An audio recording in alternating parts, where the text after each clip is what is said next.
Liris Chica, isang kaibigan ng Dondel ang may revelasyon.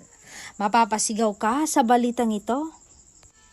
Evan Robbie knows sa He's Into Her pa lang, Season 2 ng He's Into Her, kung gaano kahalaga at kamahal ni Donnie si Belle. Yung pag-aalaga at pag-aasikaso na binibigay ni Donnie kay Belle, sapat na yon upang makita na sobrang mahal niya talaga si Belle.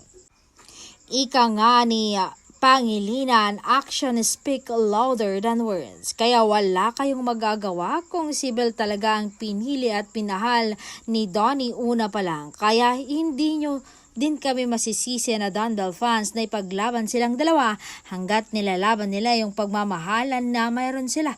Ilalaban at ilalaban din namin sila hanggang dulo.